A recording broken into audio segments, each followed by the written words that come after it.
Hey guys, I'm going to show you how to make I-cords so you can make these cute little bows using an I-cord maker, and it doesn't matter what type of I-cord machine you have as long as you understand the mechanism. So you're going to need your machine, the weight, scissors, your yarn, and I use a crochet hook. So to start, just looking at the machine itself, we have 4 pins on mine that you can see, and for each pin, you see this loop at the top over here, and this is where I'm going to say that the yarn gets caught, or that is where you catch the yarn from. So this top loopy section of the pin, and then at the bottom, you see there is a needle, and this needle goes up and down. So when it goes up, it closes that pin at the top here, so you can see that the pin is closed. And for the longest time I thought my machine was broken because sometimes the needles wouldn't close like this when they needed to. And it's not your machine, it's most likely that the yarn is not in the right position when you're turning the knob like this. So I'm going to show you what to look out for, but the main part is you want the first strand of yarn to always go underneath this needle at the bottom over here so that the yarn can push this needle and close it on the second loop of yarn, which is going to be caught inside of the pin. So I'm going to show what that looks like with the yarn, but before you start you want to make sure that all of your pins are open. So I just use a crochet hook to push the needles down like that. So I'm going to go around and just push these needles down like that. Then you're going to grab your yarn. I use a thin one, and if you're a beginner, use a thin yarn. It'll help you out once you get comfortable, you can use thicker yarns as well.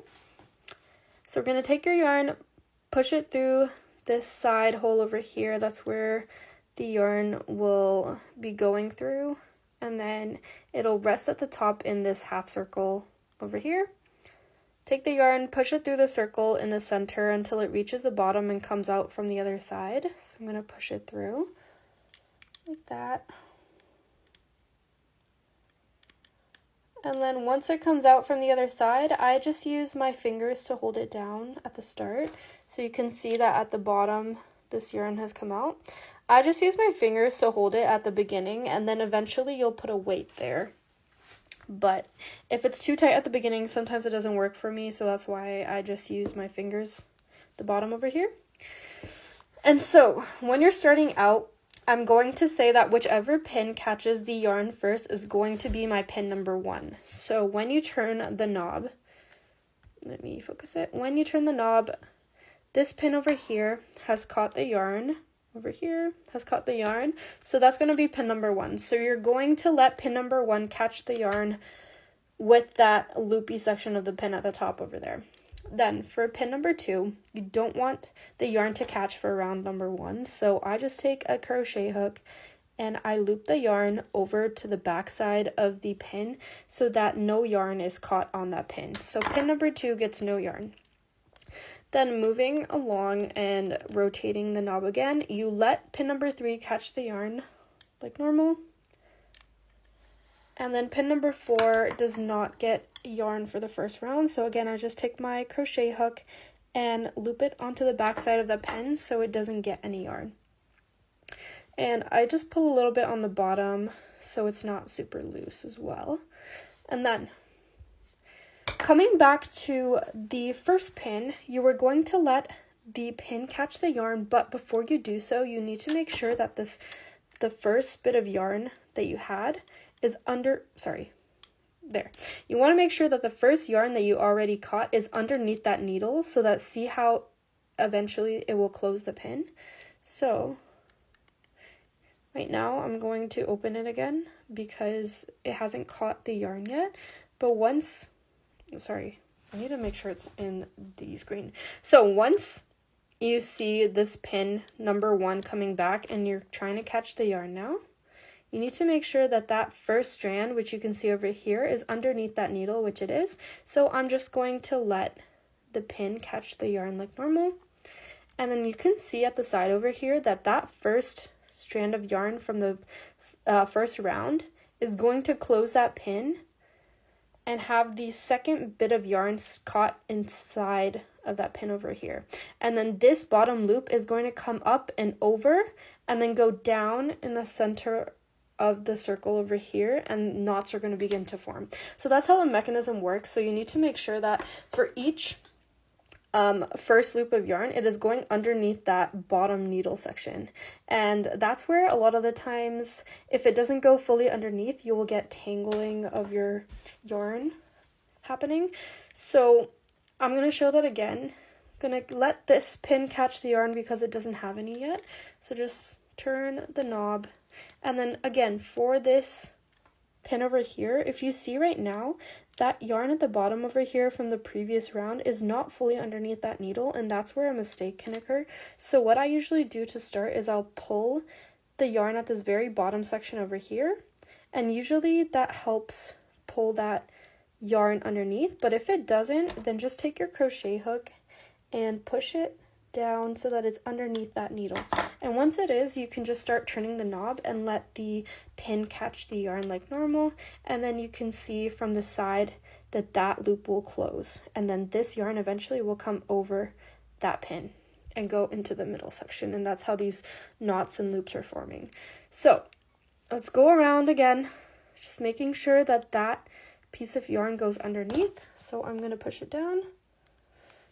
And for the first couple of rounds, I sometimes need to push it down, and then eventually the yarn becomes tight enough to where you don't really need to do it as much. But I kind of still just pay attention as it's going along to make sure it's getting caught properly. And now over here, it's a little mistake that happened, so let me try to fix that.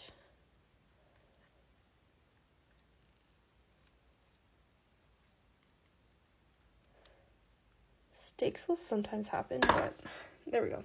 Anyways, again, make sure that loop is caught over there. There we go. And see how that first yarn is underneath, so I'm just going to keep spinning, and there you go. And now, once you see like a pattern starting to form over here, and you can kind of see this beginnings of the I-cord starting, I'm going to take my weight and attach it to the bottom over here, and rest my I-cord maker along like a table. Any sort of surface is fine. And now I'm just going to start spinning the cord like usual, and make sure that this yarn that you're feeding through isn't too tight.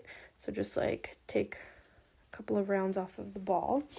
And when you're spinning, just make sure you're paying attention to what's happening on that bottom part of the pin. Just make sure that the loops are going underneath that needle. So over here, just see how that first yarn loop is underneath that needle. So I'm just going to let the yarn catch normally. And you just kind of want to pay attention while it's going around. But at this point, it usually runs pretty smoothly, so I just kind of keep an eye out for that bottom piece of yarn, just making sure it's going underneath that needle. And then it gets to a point where it just kind of keeps going pretty smoothly.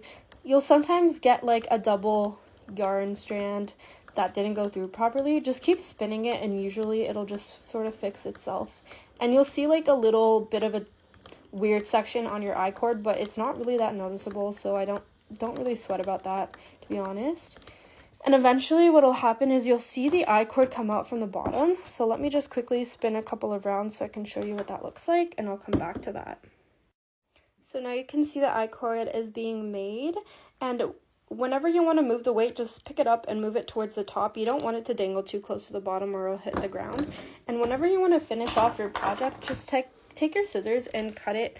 I usually just cut it underneath this section right here, and just spin the top like normal, and the project will fall through, and you can catch it, or sometimes the weight will drop it to the floor.